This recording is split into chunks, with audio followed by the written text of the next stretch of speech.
On this episode of Marketing Mavericks, we talk about ice buckets gone viral, the OnePlus fail, and is the internet getting stupid? Coming up next. Netcasts you love. From people you trust. This is Twit. Bandwidth for Marketing Mavericks is provided by CashFly at CACHEFLY.com. This episode of Marketing Mavericks is brought to you by lynda.com.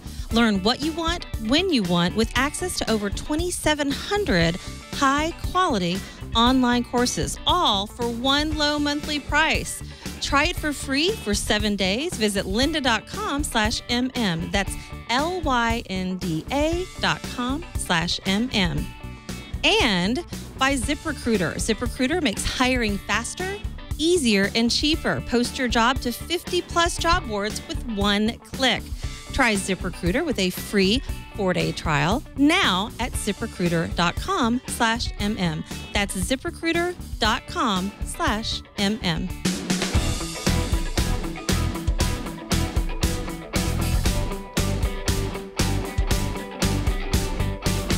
This is Marketing Mavericks, episode 20, recorded August 18th, 2014. Sex, selling, and satire. Welcome to Marketing Mavericks, where we talk about everything at the intersection of marketing and technology.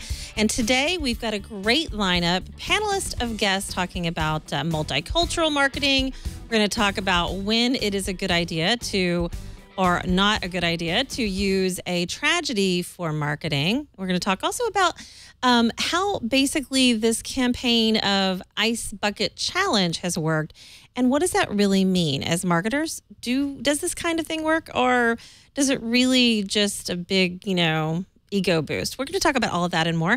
We've got a great lineup today. We've got Geoffrey Colon joining us. He is the social media influencer at Microsoft. Welcome, Jeff, back to the show. Thanks again, Tonya. Glad to be back. Styling a headset there. We've also got David Spark, who is the founder of Spark Media Solutions. Welcome back, David. It's great to be back. Back to the network, but certainly back not to the new. Network, first time on this show. First time on this show, that's right.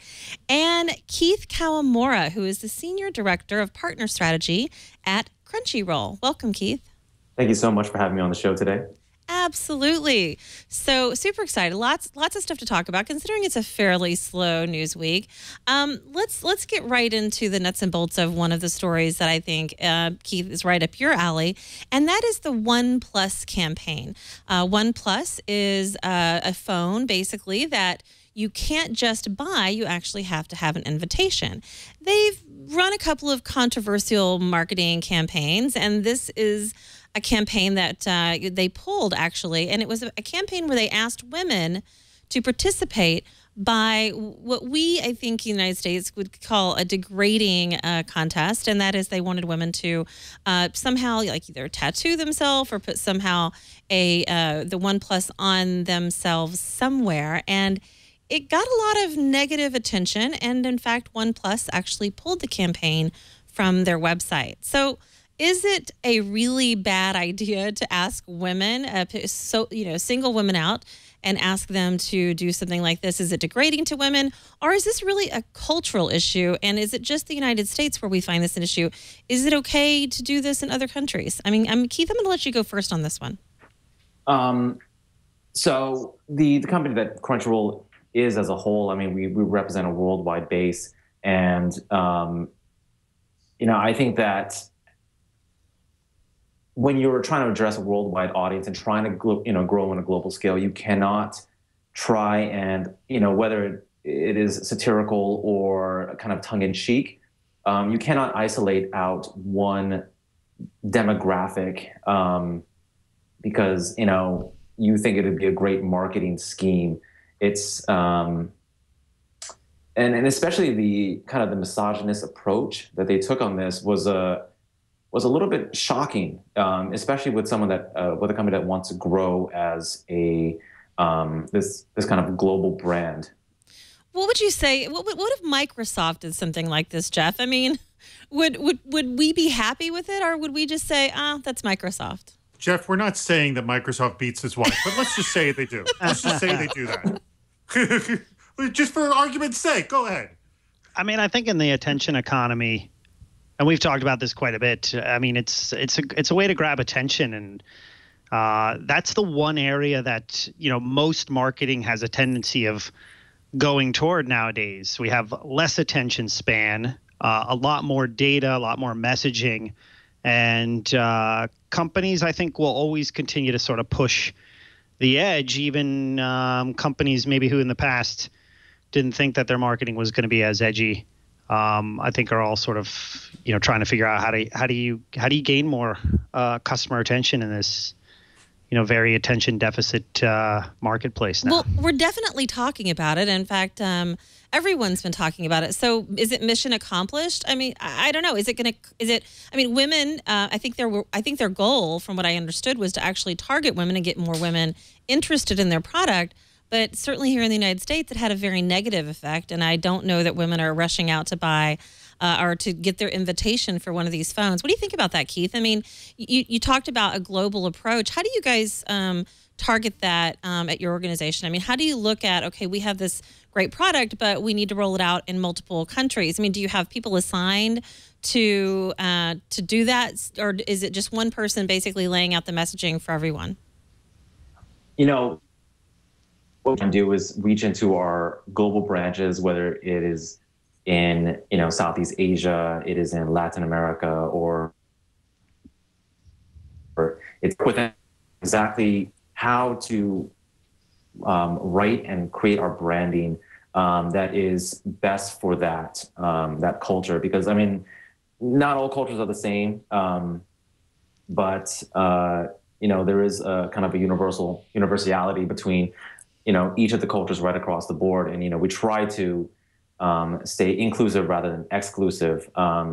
Because I mean, when you try to remain, exclusive, you run into the issue that OnePlus has fell into, and that goes along with the same school of thought of like being bad. Any press is good press, right? But that's not necessarily true.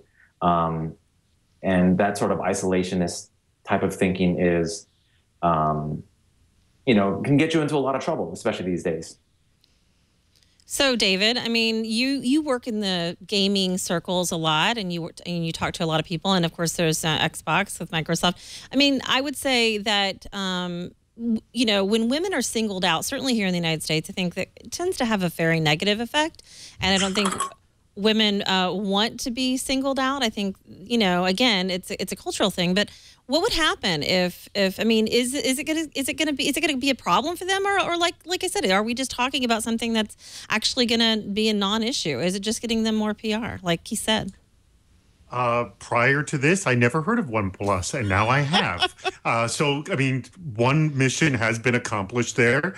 First of all, these kinds of marketing mistakes happen all the time, and always our initial reaction is, what were they thinking? What were they thinking to create a obviously degrading campaign? Women, draw something on your body, take a photo.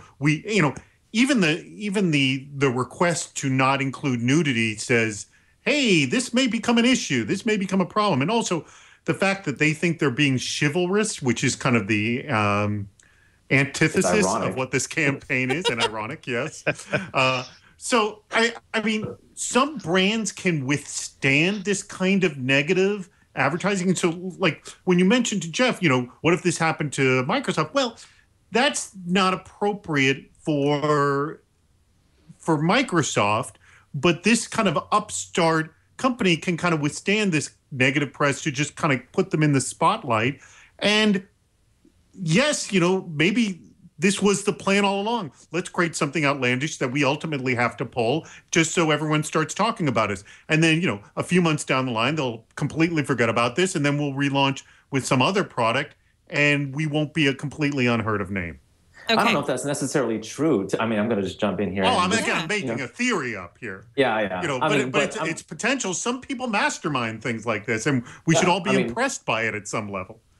I mean, yes. I mean, we can. I don't know if that's if impressive would be the word I would particularly use, but I don't think that let's say in 3 months now, due to the current social media landscape that we're currently living in right now, very few things are forgotten. I mean, yes, we have a short attention spans, and we're always trying to grab, the ever ADD attention span of what is perceived as the general populace. But I think overall, if they were to come out 3 months later with another product, people will invariably pick up on these old stars that are now archived and forever etched into the the history of the internet. Keith, this would be true if we don't have a history of completely forgetting things. And I will just pull up Oliver North. He sold arms to the enemy, and we later referred to him as a hero. This happens all the time. And yes, that would be right if we don't have a history of people forgetting. And it does. It happens. Okay, I would agree that we do have a tendency to forget. So what's the bandwidth? I mean, how much time needs to go by? I mean, this is a phone, again, that you can't actually just go out and buy anyway. So you actually have to get an invitation. And the phone itself, I've heard, I haven't seen it myself, but I've heard is actually a good phone. But with this kind of marketing, I'm really not interested in checking it out personally. Jeff, what do you say? Are you standing in line to get the OnePlus?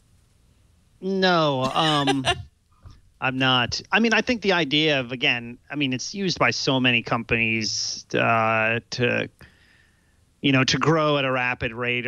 And this is, an old one in terms of you have to be invited. So there's that feeling of exclusivity. I do think specific segments of the population, and I have to agree with, Keith, which is basically, some segments of the population, they will remember because there will always be sort of those blogosphere and influencers that I think will just keep calling attention to the fact that, hey, this is the company that did that crazy campaign. And I think a lot of sort of stronger female leadership will probably say, I'm not going to bother to try to get a phone. I'll stick with a company that at least looks at me in a relevant light.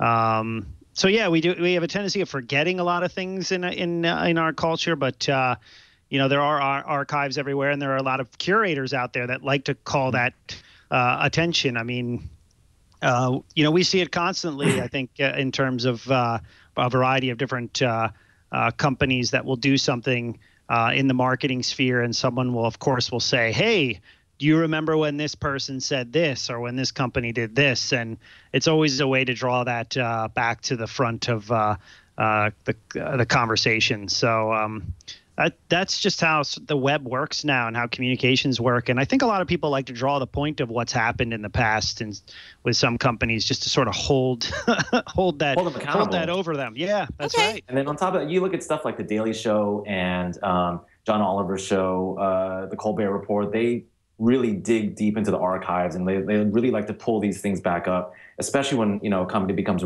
relevant again and starts to rise into the forefront of our attention spans. We find that these types of shows, like not only shows but sites like The Onion will dig deep, and we'll find these these little nuggets of blemished history that they try to bury away with time and good PR, but invariably it'll rise back up to the surface. Yeah, and I find that amazing, Keith, that you point to comedy as being, and you're, by the way, completely right, and I agree, but comedy has become now our new investigative journalism. That's right. I mean, it's crazy. It's crazy. John Oliver's show is amazing. Yes, absolutely. What his team has dug up is spectacular. Even more so, I mean, he's really kind of taken the next level beyond what The Daily Show has done. But yeah, our generation now looks at comedy as the new face of investigative journalism. Sadly, it's true. I think that in fact, as marketers, I think we all love John Oliver because he has a tendency to articulate things in a really easy to understand way, and he gets his point across, which I think sometimes as marketers, we don't do that. But you talked about PR. I'm gonna switch gears a little bit here because David, you and I were talking about this. A company that I like very much, a PR giant, Edelman, posted something on their website this last week, and during some tragedy here in the United States, we think, certainly the loss of Robin Williams. And people were mourning on social media. They were posting their feelings and their thoughts, and Edelman, somebody at Edelman Digital posted something to their site that said this was basically an opportunity to talk about mental health. And I think the intent, although did not come across very well, was actually, I understand where it was coming from, but really Edelman got really kind of attacked for the fact that they would say that Robin Williams' death was an opportunity. This isn't like they don't have, a small team, and it wasn't like the intern that did it. This is a huge company, and they got, they got called out on it. What do you say about that? I mean, David, I know you had some strong opinions. Well, so let me qualify. Edelman is a client of Spark Media Solutions, my company, so I have to just fully disclose that. First of all, they weren't just talking about mental health. They went into actually talking about how they do business with their clients. And that was the issue. It came into the third paragraph in the post. And this is an extraordinarily sensitive issue. We all know in PR that hooking on to a big news story is an extraordinarily easy way to get attention. But when you hook onto a big news story that is someone's death and you try to spin it to your advantage, of which I saw more than just this case, it becomes rather obnoxious. Now, the reason this was so high profile is because that's kind of Edelman's job, is when companies make big mistakes like this, they kind of cover up. And now they made a big mistake themselves. Look, everybody makes mistakes. It does happen. They apologize for it. They didn't actually pull the post down. And they kind of came up front about what they did. And look, this is all we can hope. And same thing with the OnePlus story, for that matter. I mean, look, people do make mistakes. We can't ask for people to be infallible.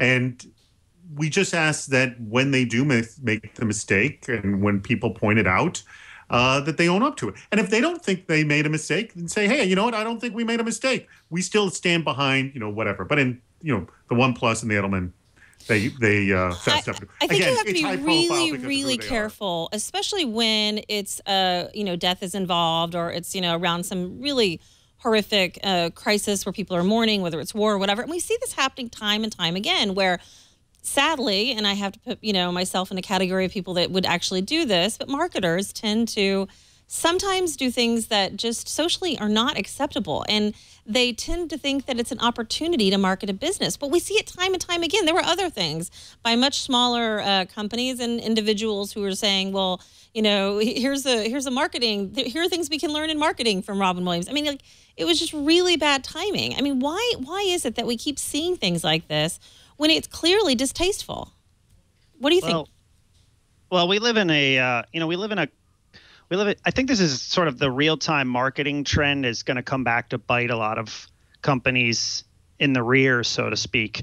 Contextually, a lot of companies like to hop on things that are in the news and then tag themselves onto that in a piece of content. And we know that content sort of acts as the currency, the conversation piece that allows people to learn from what a brand might be trying to market. A lot of it's outside in marketing. A company wants to talk about a higher topic and then sort of key in on what their solutions might be. But a lot of it, as you said, is not necessarily in good taste. I mean, I think when so many companies have taken the real-time marketing objective and they've sort of destroyed it in some respects. I mean, a lot of customers and we as humans don't really like to be sort of spammed, which is what's happened.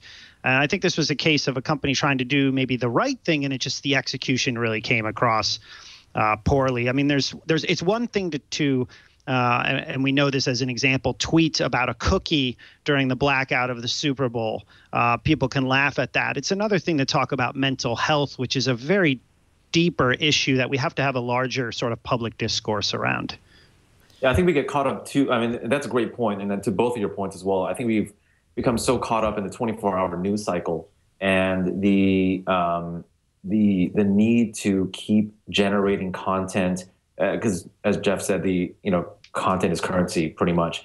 Or I don't know, either Dave or Jeff said that content is currency. And, we've kind of fallen into that trap where we feel that we must consistently generate that currency to stay somewhat relevant. And we overlook we tend to jump before we think. And that's probably why it happens time and time again.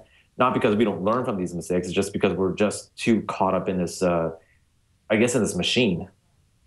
It seems like, and this was actually said in the chat room, that some people just lose their filter and some people just don't have a filter. I mean, so how do you find the right people on your team to make sure that they're not going to embarrass your organization or say something that really is distasteful? Because you could actually lose business. Well, this could have hurt Edelman. Yeah. This is a deeper issue, actually. Here's an exercise that everybody can do at their own business. Just go to everybody in the company, and in fact, bring a video camera around and just say, what is our company's story? You got 20 employees in the company, have 20 people answer it, you will get 20 completely different answers. So you're asking an even deeper question of how do we prevent people from making, stupid mistakes, like such. Well, if you can't get everybody on the company's story, then that's a much deeper issue than what you had presented right there. So start by getting them on the story, and then once they're all on the same page of that, then you can talk about what is right and wrong in terms of putting something out there. Again, when sensitive issues come up, just be aware. But again, there's always these cases of what were they thinking when this went out? Sometimes people are clouded to it. I've worked for huge companies that think everybody thinks about them all the time. If you work on a huge campus, and then you realize you walk out of that huge campus and they don't. So it's hard to sometimes have that outside perspective. David brings up a good point too, because I think you have to put I like to put employees through the empathy test. Put them in a scenario which actually you test their empathy, and if they don't really have it, they're going to have a hard time really, I think, sticking with, the new marketing culture. I mean, you have to have empathy toward other citizens, other humans, in the world place now. I mean, we can't just think about the world as this 24/7 selling machine. I mean, that's just not. I mean, I know a lot of old school marketers. A lot of people think of it like that. Yeah, sure. I mean, but that's just not where the world is anymore. And I think younger generations now realize that and actually hook on to companies who don't have that mindset, and that's where you have this huge divide. And it actually is going to make for a lot of interesting, I think, case studies and scenarios over the next couple of years, because you have some companies who are actually doing it right, and you have other companies that are actually doing it just awful. And I think the companies that do it poorly are the ones that don't pass the empathy test. Well, and I think that, with social media and feeling like our customers want us available 24/7, there is a 24/7 feel to a selling machine. And whether it's customer service or just listening to your customers, they're out there talking. And so we feel like we have to be available. So I don't know if that's completely avoidable. I want to talk about, you guys mentioned Satire, and I want to talk about what Facebook's doing there. I also want to talk about the Ice Bucket Challenge. Talk about, going viral and what's happening and what that really means. Is that really a good marketing strategy? Before I do, I actually want to thank a sponsor of Marketing Mavericks, which is lynda.com. So let me ask, how would you like to keep up to date with new software, learn brand new skills, and explore new hobbies? Well, it's easy to do with lynda.com because of the video tutorials. That's right. Well, whether you want to get tips on the latest online tools, improve your creative skills, or learn how to attract and engage your customers with social media, lynda.com offers thousands of video courses on a variety of topics. For any software you rely upon, whether it's Microsoft Office or Final Cut Pro, lynda.com helps you stay current with your product updates. Learn all the ins and outs of your software tools. Lynda.com also offers over 500 business courses, from negotiation to blogging for your business. Lynda.com recently released a new iPhone and iPad app for iOS 7 and enhanced their Android app to provide Chromecast support, which allows you to learn in any environment, moving seamlessly between mobile and desktop applications. Lynda.com works with software companies to provide you with up-to-date training the same day the new versions hit the market, so you'll always have the very latest skills. At lynda.com, the instructors are accomplished professionals at the top of their fields. Courses for all experience levels, whether you're a beginner or an intermediate or advanced, there's something for everyone. Watch from your computer, your tablet, or your mobile device. Whether you have 15 minutes or 15 hours, each course is structured so you can learn from start to finish. You can also search for transcripts to find quick answers or read along with the video. Lynda.com also offers certificates of completion. Now pay attention because these are important. I mean, you can actually post this to your LinkedIn profile. Maybe you want to turn it into your boss and say, hey, I deserve a raise, or post it to your website to show all your clients that you are trained in the very latest skills. So here's what I want you to do. Learn something new with Lynda.com, and it's only $25 a month for access to the entire Lynda.com course library. Or for $37.50 a month, you can subscribe to the premium plan, which includes exercise files that allow you to follow right along with the instructors, the projects, the exact same assets. You can try Lynda.com right now with a free 7-day trial. Visit Lynda.com/MM to access the entire library. That's over 2,700 courses free for 7 days. It's all at lynda.com/MM. And thank you, Lynda.com, for your support of Marketing Mavericks. Great to keep learning all the time. I think, one of the biggest questions we have from Mavericks followers is really getting more skills in marketing and PR and trying to stay up to date. And Lynda.com is a great place to do that. So highly recommend. Now, you guys, we were talking about PR, and one of the PR campaigns that kicked off, I think it was an athlete that actually started this, was the Ice Bucket Challenge. And then suddenly you saw more and more videos of people posting this. Now, what this was is for ALS, which is a great cause. It's a charity that helps with Lou Gehrig's disease. And, I don't know that everyone that was actually posting an ice bucket challenge where they got dumped over the head with a bucket of ice and donated, hopefully, to ALS, really understood why this even got started. It just did, and it went viral. In fact, there you go, right there.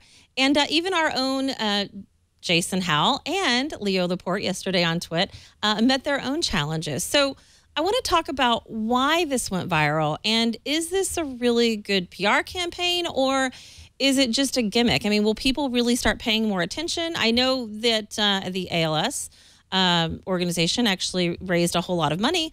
What say ye? I mean, what do you think about that, David? So they very smartly realized two things are very successful: chain letters and selfies. And they combined the two, and they created the Ice Bucket Challenge. And that's why it took off very well, as we see Leo getting doused as we speak. He did. What a good sport. So for all the people who are naysayers of this, they are just essentially jealous because they wish they had said this, thought of this before. The bottom line is we are all talking about it. Awareness of ALS has increased. There's no doubt about it. And they have quadrupled their donations as compared to last year at this time.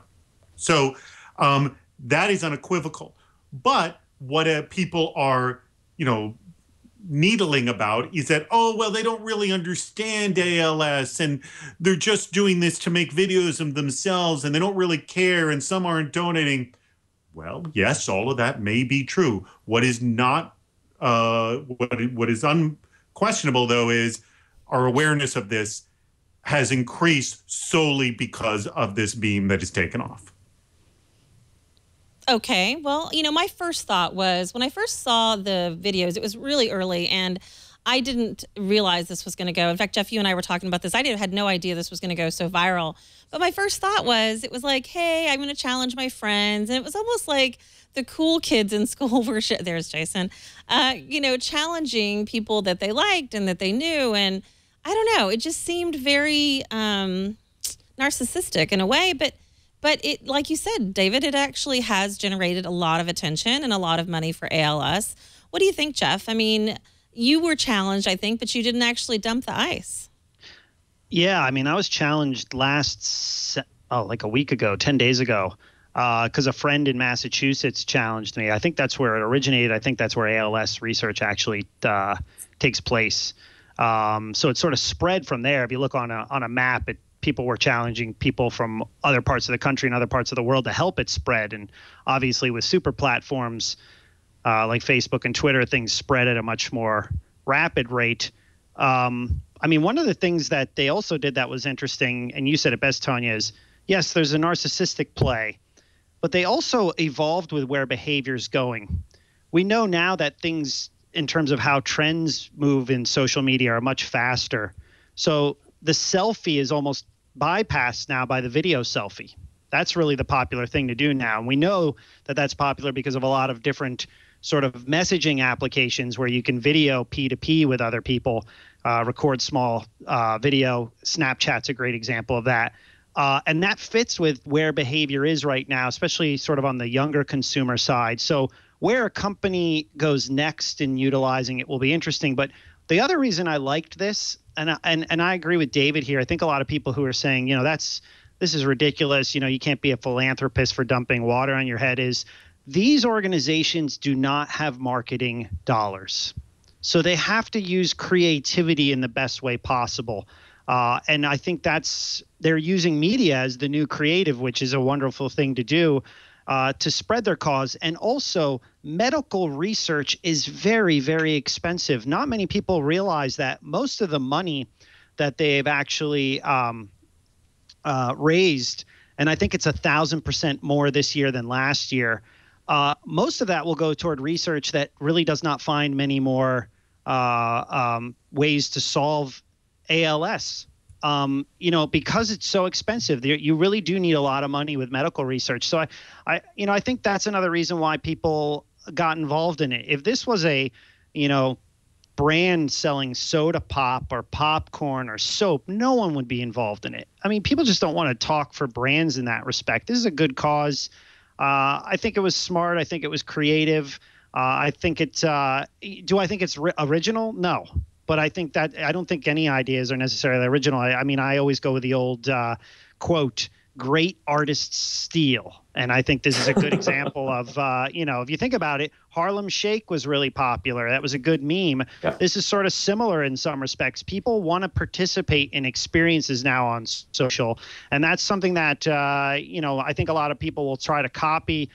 You can never imitate these things, and I think I hope to see some more original things. But if anything, I think ALS might be able to do something new every year, and people will remember what they initially did, and I think that will help with their fundraising initiatives. And they were smart to kind of catch along with this. I don't know that they were actually a part of the original challenge. I think this was just I think they just were very fortunate to have somebody pay attention to their nonprofit. But do we even they got some celebrities involved. That was one of the key things. Tech celebrities and real celebrities involved. So what do you think, Keith? Would this work in another country?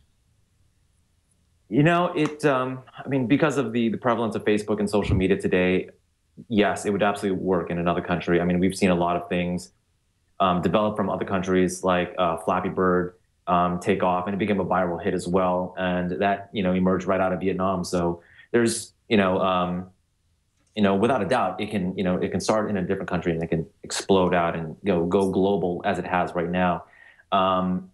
But to David's point, I agree. This is a brilliant campaign. I think no one can argue that the amount of money that it's raised, I think is over 12 million. It definitely has brought ALS up to the forefront. But I do have a little bit of trepidation regarding this campaign. I've been having a lot of debates with a lot of people about this, and it comes from a little bit of a moral, socially conscious standpoint. At least in California, we're going through a severe drought, the worst since I think 1895, and we're trying to raise social awareness by doing something socially unaware, and I do have qualms with that, where I think they could have done something a little bit better there. Like, for example, like for leukemia, if everyone just shaved their head, I think that would have been a very easy thing to do. But not as easy. I'm sorry, not as easy as I'm not shaving my head. And we're talking about a bucket of ice water. I don't think that's really it's not going to cause. Seriously, the drought issue is not a bucket of water. But the amount of, like, for example, the amount of water and the amount of ice that people are dumping out. California is issuing these $500 bounties on people that are wasting water. Someone could have easily just tagged all of these people with the ALS doing this ALS challenge, walked off with a $500 bounty. but because of I just think you're wasting money. stretching this one, Keith. I'm just saying, but I I'm would saying agree that with David. But it's like if you were, doing the ice bucket challenge and there were limited supplies from like a hurricane, for example, like people would be outraged at people wasting this natural resource. I think I'm not arguing that the concept was bad or that this whole campaign was bad. I'm arguing that, at least in California and for environmentalists and people who are looking at sustainable resources, that this is an issue. And using, something that is socially, like I said, trying to be socially aware by doing something socially unaware is, there lies, an issue there. You have answered the question that no matter how successful it can be, someone will be upset regardless. Well, and that's true. That's true. And I think there's a shaming involved in it too. I mean, I feel like, okay, if you're called out, I mean, are you shamed into actually having to do it? And I don't know, Jeff didn't do it, so I guess. Yeah, it was early on. I was called out as well, and I'm not a big fan of chain letters in general. So. Oh, that was the thing. It was so early in the campaign. I was like, "What is this?" And then it was a couple days later when, of course, it took off that I was like, "Oh, wait, maybe I should donate money to the cause," which I did then. But I just didn't.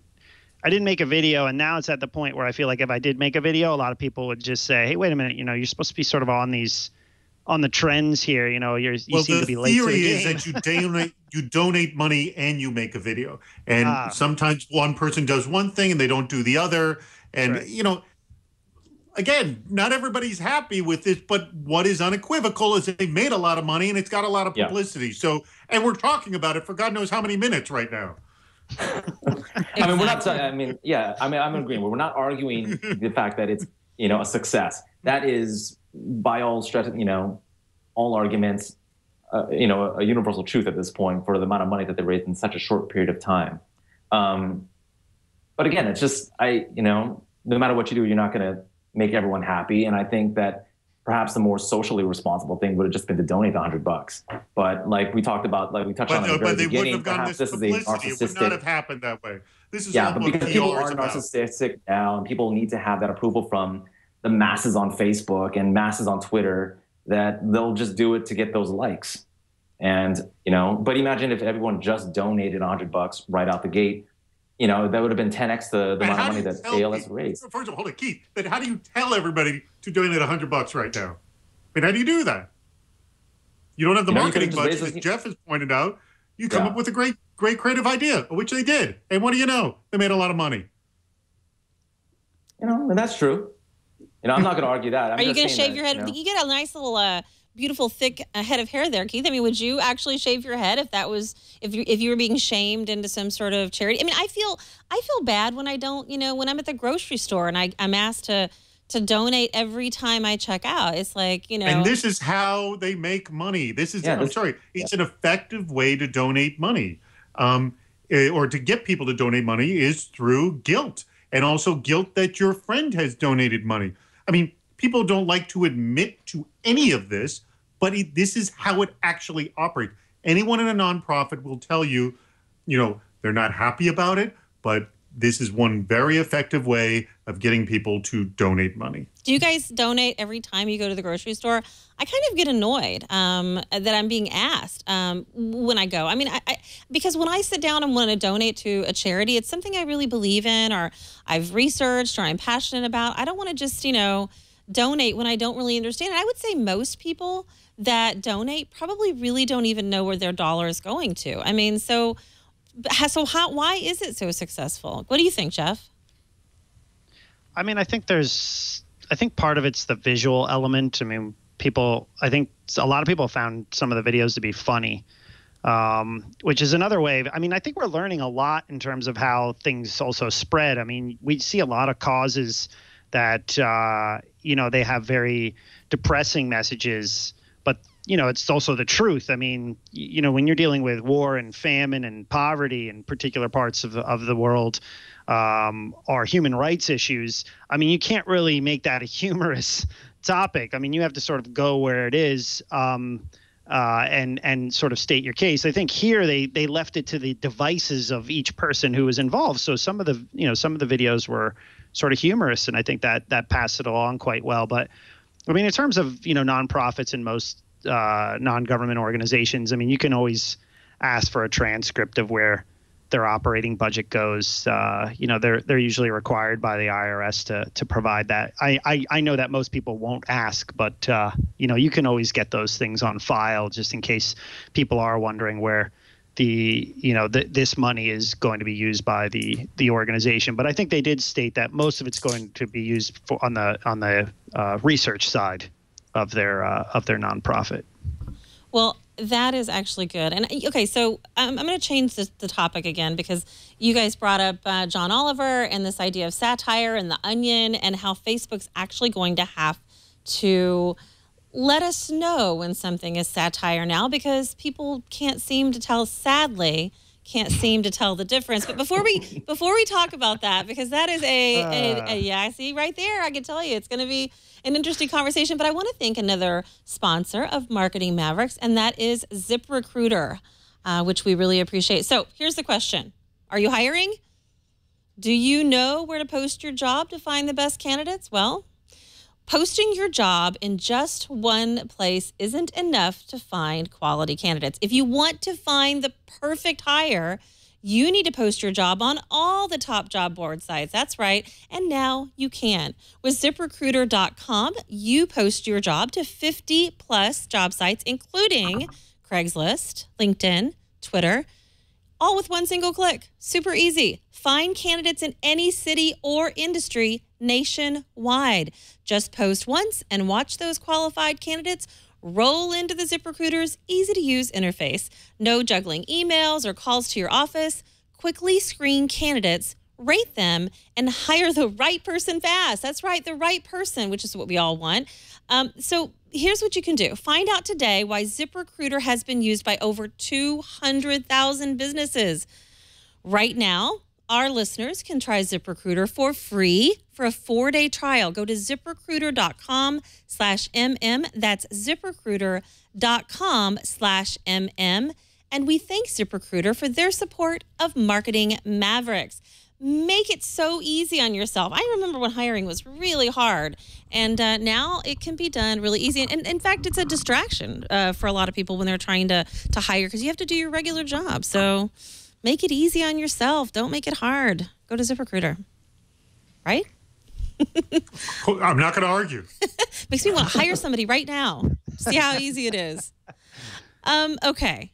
It's really sad, but constantly, I would say at least once a day, I have to let somebody on Facebook know that they've posted something that was satire or incorrect. Or I try to always look things up on Snoops and make sure things are accurate.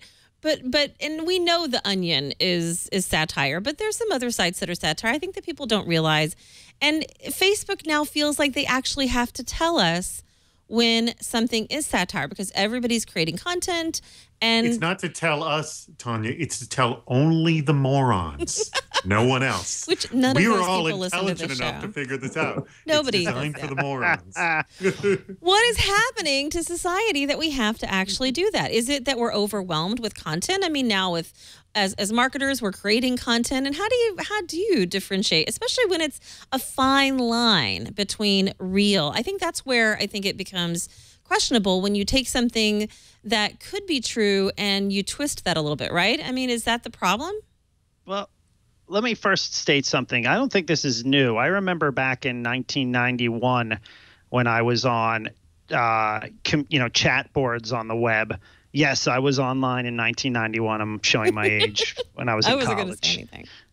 I went to Lehigh University. We had the internet early. Anyhow, I remember a lot of people saying, please include the smiley face if you are joking. Seriously? Because you No, I'm not kidding. no. That, you would Jeff, have I'm flame sorry. wars. That you need to use.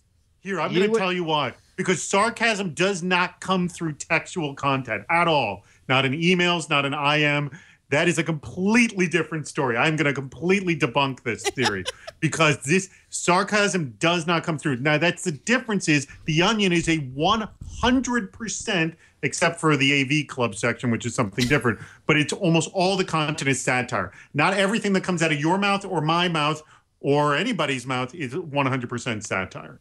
No. But what I was saying here is that, like, when we would be joking about things, if people didn't use the smiley face, people would think it was real. That's why, and you'd have like World War III that would break out on these chat boards, and you would literally have these, sort of community board administrators saying, "Hey, if it's satire, make sure you please to use the winky smiley face." I mean, I think sometimes that we don't have enough we don't have enough people that are good critical thinkers anymore. I think sometimes they don't do enough deep digging. I mean, David, you and I know The Onion is satire, and we know other sites that are, and we can also look at things that and say, hey, that is satire. But we're also filled with a world now where a lot of news comes out on legitimate news sites that is not satire, and we can't tell the difference. It's almost like the social web has sort of blurred the lines in some respects. Is that life reflecting art or art reflecting life at this point? Well, and is that just... my friend Bill refers to it as the onionification of America. Is that we start absorbing onion news as real news, and this is why we need this satire thing. My point out is when something is 100% satire, which the Onion is, and there's a few other media outlets, then we know what we're getting from them. Conversely, when people are engaging in conversation, the unfortunate thing is tone cannot be read in just pure text, and that we are required. It is irritating. I'm going to agree with that. It's irritating. But you kind of have to use the winky smiley face to say, I was joking. Don't take this seriously, because for those of us who have accidentally done this, and I think we've all done this, and when we're joking, because we have a voice in our head when we're typing things, we get caught. And say, hey, well, I was joking. It was a joke. It goes, well, I couldn't tell it was a joke. Well, and I think this is, we're talking about, satire, we're talking about funny, we're talking about comedy, but it's not that off what happened to Edelman when people misunderstood, I think, the intent. I think, again, why is it that we seem to be having this problem with content? I mean, is it that we're creating content that's misleading on purpose? Or are we just brainwashed now, as not anybody on this panel or that listens to this show, but the rest of the people? Are they just really getting dumb? The dumbing down of America. I don't know if you guys have seen this floating around the internet, but they have this thing called the SARC mark, where it's like the at sign, but there's a giant S in the middle of it, and it's just like the stamp on the end of any sentence, or start any sentence that's going to be satirical or like filled with sarcasm. I think that's so it's replaced. I'm sorry, it's replaced the winky, the winky smile. It's not it's not a real thing. It's just like, but I think that this should be a real thing at this point if we're going to start, labeling things as satire on Facebook. I think that this might be. Well, I will also say that as someone who used to work in the comedy industry for some time, to have to preface, by the way, I'm about to tell you a joke, and then tell you a joke kind of kills the humor. Yeah. So I'm completely against this. I think it's a really bad idea. I pick up on all these, and we're always going to have morons. I mean, you've heard these stories, and again, unfortunately, I'm telling this like third hand, but the case of somebody like picking up a lawnmower with their hands to cut hedges, and then they cut themselves as a result. And then so the lawnmower company got sued because they didn't have any instructions, don't pick up the lawnmower to cut hedges. Well, this was only designed for the morons. And this is also why we have the Darwin Awards every year, these people who unfortunately kill themselves doing insanely stupid things. We can't constantly be changing rules and laws for the dumbest humans on the planet. Well, and that's a good point, because here you were talking about really funny, like, I think that The Onion is hilarious, right? But then there's people that we think we can trust creating content who purposely try to mislead people, and especially in politics, I think, but it could be to do with products or brands. We see it all the time when there's attacks against fast food, chains, we'll just say, and I think people are constantly putting out this content. I think it clutters, it muddies up the water to where you don't really know where you're getting. I mean, how do we know where we're getting the right information as consumers? How do we know who's telling us the truth, and how are we doing the right research? I mean, most people won't look things up. Most people won't do their own investigation.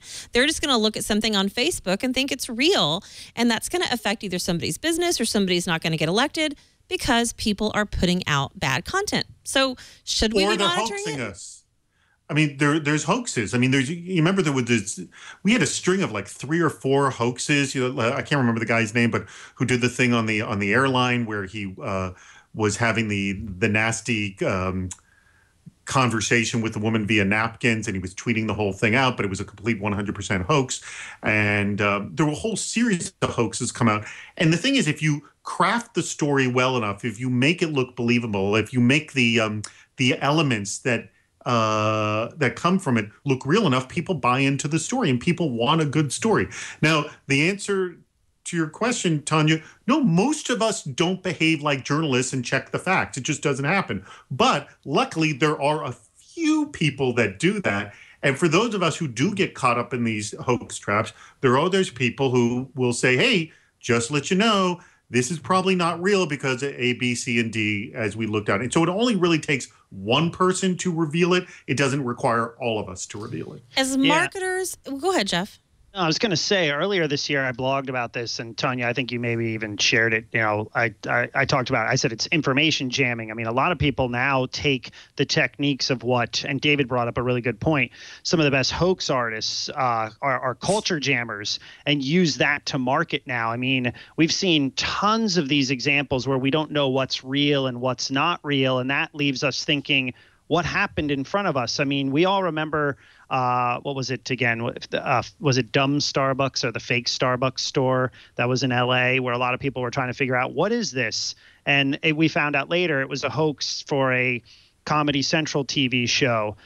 There's things that happen now at live events that are obviously streamed and show up in an on-demand world, where we're wondering if people actually planned what they're doing or what they haven't done. I mean, I look at some of the sort of best political opportunists in this space are the yes men. I mean, these guys actually used to get on camera on BBC and CNN acting as spokespeople for companies that they wanted to sort of jam, so to speak. And they actually would do some crazy things in the sense that they would make announcements. I think there was one thing they did on the BBC for British Petroleum, and BP's stock went down like $200 that day on Wall Street. I mean, you could do a lot of crazy things if you want to. I mean, obviously, the federal government's going to investigate you if you go a little bit too far. This could also be an FTC issue that we don't necessarily know about.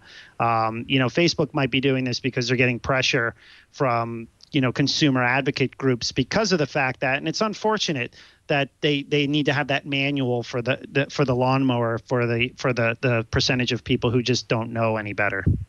It's very sad. And then to kind of touch on your point, Tonya, and I think to maybe address David's question as well, maybe all of this is actually good. Maybe just, and to touch on the ice bucket issue as well, maybe we need a little bit of this public shaming where people post these things unbeknownst and to the reality of things without doing any kind of investigative journalism. And then they post it on their Facebook. They get shamed when people say you're an idiot because you just posted something that's fake from 3 years ago. And then eventually people might just get accustomed to just double checking, which hopefully will be a standardized practice. Is this political correct media issue? I mean, I think a lot of it is just being politically correct. Easy for me to say. Is this a cultural issue? Is this something that, as a marketer, as somebody who markets in a lot of other countries, and you're looking at the way as consumers we put out content and the way that we interpret content, is this something different here, or is this kind of across the board? I mean, what do you see happening, I don't know, in China, for example, where I know you do a lot of marketing?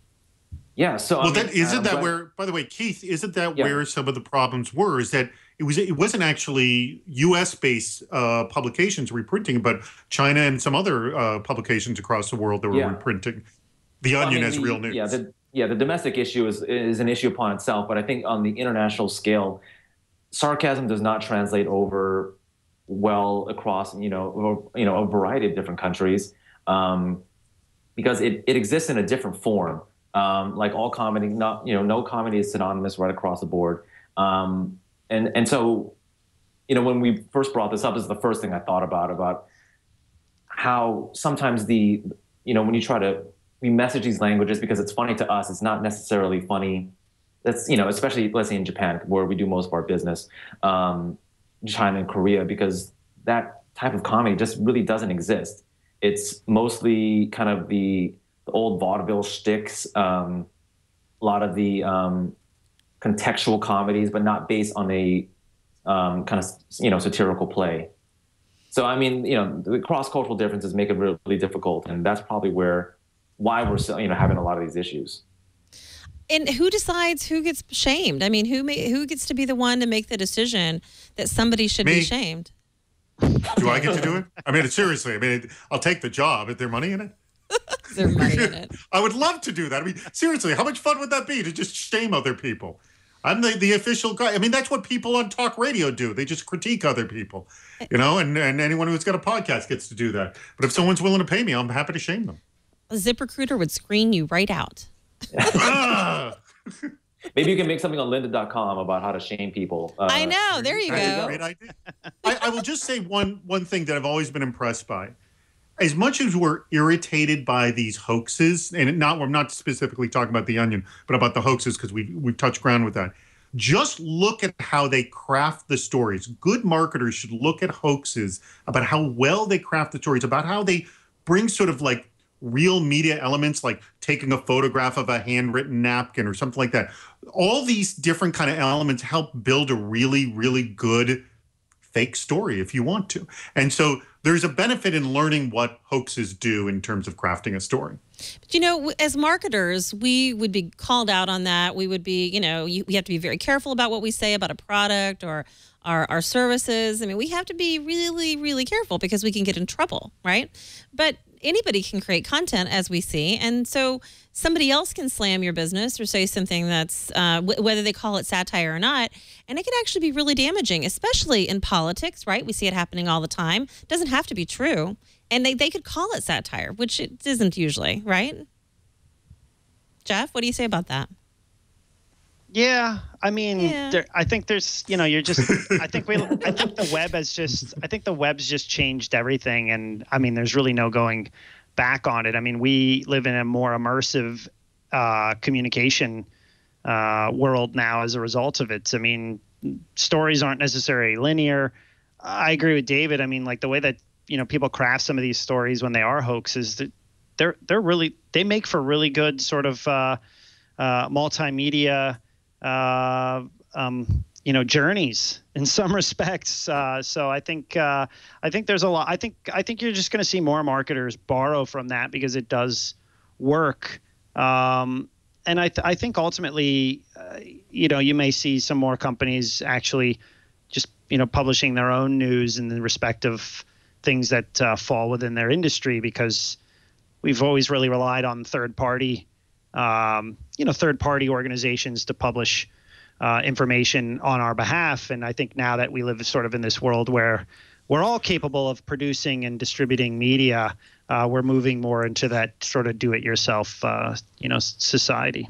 I think, too, that we have to be conscious of the fact that as consumers, we're a different demographic than like the children who are going to be growing up around this and learning how to basically interact and what's important. And so I think the long-term effect is going to be kind of interesting. But anyway, well, so I want to find out from you guys what's on your radar and what you guys are working on. Keith, our first-time guest, what is on your radar right now? What's important to you in the marketing sphere?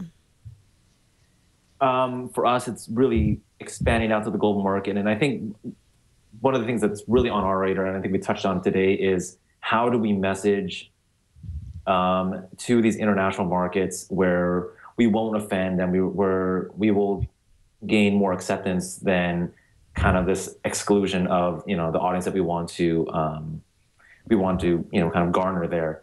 And it's been a increasingly difficult as social media expands at this like exponential rate.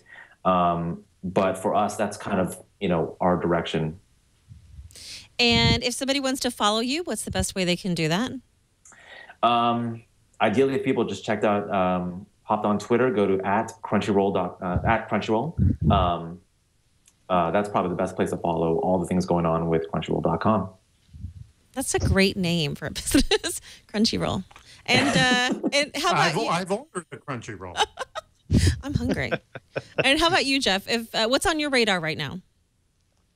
Oh, a lot on the blueprint. My main thing right now is how do you bring growth hacking techniques into a large multinational corporation? We've heard that. You're talking about? Specifically Microsoft. Okay. We the term of it has existed for a while. I remember, being in New York for many years and sort of watching always what Silicon Valley was doing and wondering, what is this? What does this all mean in the sense that a lot of what most growth hackers sort of do in terms of growth of a product really involves a lot of metrics and creativity and curiosity and sort of experimentation.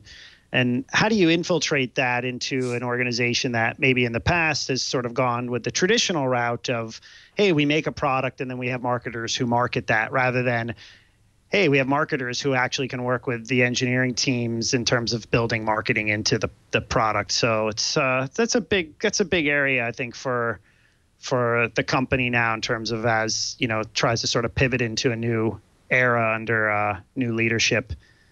So that will be keeping me busy for a while, I believe. And how about you, Mr. David Spark? What's on your radar right now? Well, generically, what we do is we figure out new ways to sort of connect with influencers and produce content around them. And I would just say, if any listener, viewer is going to be at VMworld next week, we'll be there producing a ton of content for Juniper Networks and Citrix. So look for me. I'll be on the show floor with a lot of camera gear. Always. And so just introduce yourself to me and I'll be happy to interview you pretty much because I'm doing some silly videos and stuff like that. And you can find us at sparkmediasolutions.com and or tweet me at @dspark. And you're so shy too, so. Thanks. Well, I want to thank you guys for joining the show and including your points of view on all these marketing topics. I appreciate everybody. And you guys have a great rest of your week. Thank you, Tonya. All right, thank you so much. Absolutely. Well, that wraps up another episode of Marketing Mavericks. You can actually give us your suggestions by emailing me. It's pretty old school, but I read them at mavericks@twit.tv, or follow the show on social media. You can use hashtag Marketing Mavericks. Find me on Google+. I'm using it more and more, I promise. And or you can find me on Twitter at Tonya Hall Radio. We really appreciate your feedback, and we want to hear from you on the topics that you want to hear more about. So thanks, everybody. And that wraps up another episode. We'll talk to you next Monday.